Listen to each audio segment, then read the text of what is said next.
Hello everyone, welcome to Jenny's Hobbies, and I have hobbies to talk about today. So it is July 1st. I missed a whole month of June of making any videos, but I have been a little busy and I wanted to show you what I have been working on. Hold on just a moment. Okay, just to recap, I am still working in this book. I am still working on her. And to recap what I did in May, okay, let's see, the first one I did was this one. She's the same one that's on the cover. Then I did one in blue. And I did one in yellow with a darker skin tone. I think this skin tone is called Toffee. And I think it is a big twist yarn. But those aren't the only three. So I did a redhead with green.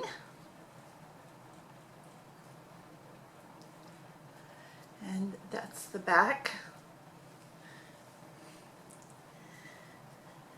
Then I did a blonde in 3 shades of pink, and she's got a big bow in the back. I have a lot of these appliques, and this is just glued on, and her little things here are glued on. There's a little sparkly thing in the middle. Okay, so that's my blonde. Then I did a purple one, and this skin tone is a big twist, and it's called Camel, and it makes a really nice skin tone. And that's her back. Again, I have a ton of appliques.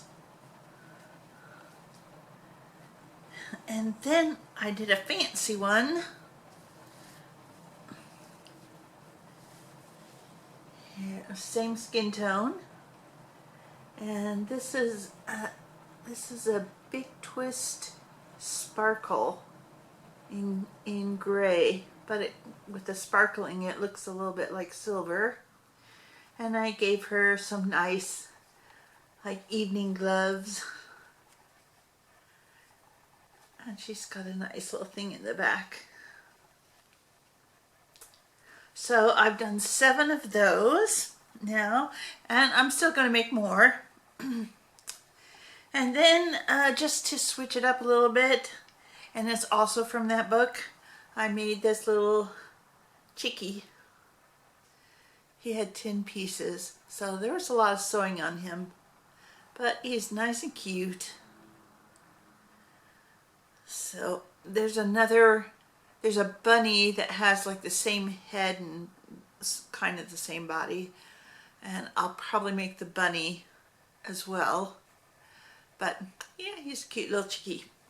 So that's what I've been doing for crochet. And one of these dolls, they take a few days for sure, but then sometimes I can get a little tired of working on them, so I just go really slowly. Anyways, so that's what's going on with my crochet. And then another hobby of mine is gardening, and the gardening for me is hit or miss, and there's a lot of miss. And oh my goodness, in the spring I had grown some lettuce. Now those, I didn't start them from seed, I just bought some little starter plants from an Ace Hardware in South Pasadena, and they were fine. They grew, it was gorgeous lettuce, didn't have any problems with it. I was wonderful to eat, put it in sandwiches and gave some of it away. And then I thought in the middle of May I might have enough time to do another batch of lettuce before today that I could harvest. However, I had planted 12 lettuce. Again, they came from nursery starts. And I was out there just watering every single day. And then one day I noticed, hey, 2 of my lettuce are completely gone, as if they never were planted there at all. Then a couple days later, a couple more were gone. Again, nothing in the ground was disturbed. I mean, it's like if an animal was pulling it up, there was no hole that was left there. It was just like it didn't exist. Well, I got down to having 5 out of the 12 left, and I thought, well, I'm going to go ahead and pull these up, try to rescue them, and that didn't work. They just did not like being transplanted. But it was either I try to save them or something was getting them. Just still don't know what. Was it a raccoon? Was it a possum? No idea. There's kale planted right next to them, but they didn't, whatever animal it was not interested in the kale, only wanted the lettuce. Now I did see birds come and take little snips out of the lettuce, but that didn't account for whole heads of lettuce just disappearing as if they never existed. So anyhow, I don't know what animal got it.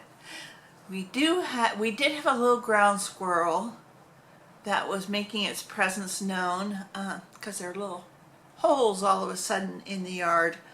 And I flooded the holes, trying to discourage him from sticking around. I haven't seen any more evidence of that little ground squirrel. But I didn't want anything else moving in those holes either, so I have to fill them in or do something with them. Now my kale is huge. I have given tons of that away because I mean one person just can't eat that much kale, besides the fact that it's a little bit too much vitamin K for anybody. And so I've given a lot away. There's still a lot left, and I found it hard to find people that want the kale. My next door neighbor, I tried to give that family some, but the wife is allergic, so they didn't take any. I gave a whole bunch to my neighbor across the street. Turns out she's a chef, and I said, please be generous with yourself when you're taking some. Just take a bunch. I mean, because you're talking like each kale is like a little bush. So it's like 3 feet tall and just everywhere. So I'm going to be pulling up the kale pretty soon. And then I have to refill the raised bed. And these aren't those tall raised beds. Like I would love to have the raised beds that are about 30 inches tall. But these are only about 8 inches off the ground, maximum 8 inches. So I had refilled 2 of the beds maybe last year, got them topped off, but every year they're going to go down, they're going to sink about 3 inches, so I have to refill them. And then I refilled one that I used last year for what did I grow? Zucchini and yellow squash. And I don't know if I'd ever really put soil in it. I was just using what was there. But this time I did refill it. It took 6 cubic feet of soil to fill it up. And I'll put a picture of that right here. I'm thinking tomatoes I will probably not grow again. Not that I I didn't get any harvest. I didn't get the harvest I wanted, but I don't really have a way to set it up to properly support the tomatoes. And let me tell you, if you buy those little $2 or $3 tomato cages from your hardware store, those things will not hold up a mature tomato plant. They will just eventually tip over. You can't right them. It's just, they're a mess. So if you're going to grow tomatoes, get a really heavy duty tomato cage. But even then, I don't know that I will grow tomatoes unless I can be assured that they will stay nice and short. Okay, so then I'm growing strawberries, and they're doing pretty well. I topped off a half wine barrel and put 12 starter plants in that, and also some of my little mini roses, just because I don't have a lot of places to put those mini roses. And what else? Oh, I've got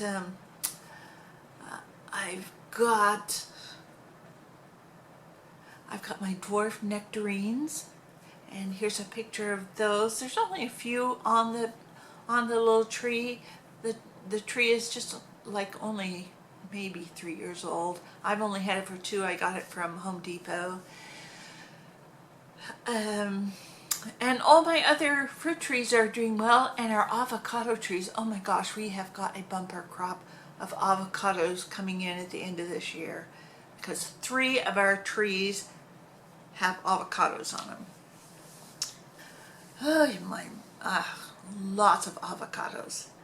Right now they're about, well, they're not as big as a golf ball yet, but they're getting there. But yeah, they won't be harvested until maybe January-ish.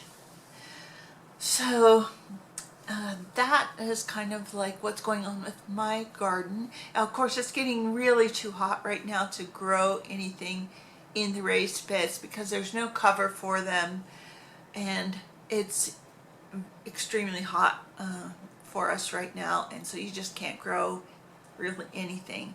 But I am going to start some sweet potato slips, and maybe plant the slips at some point. But you know, when it gets into triple digits,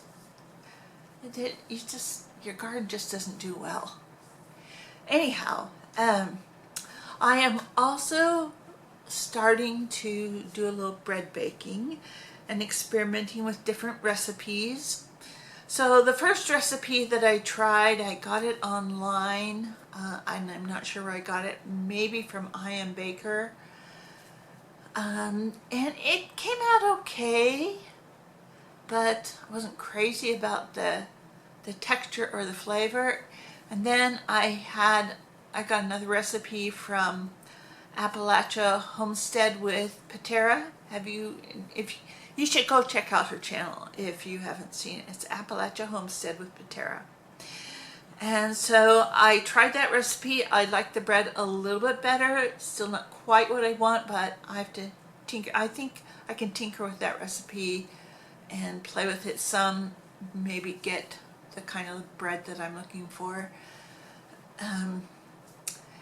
And so that's really kind of like what I'm doing right now. So I've got the garden, I've got crochet, and I've got occasional bread making. So that's what my hobbies are. And I did want to say also thank you for all the new subscribers. You guys really make my day when I see that number go up.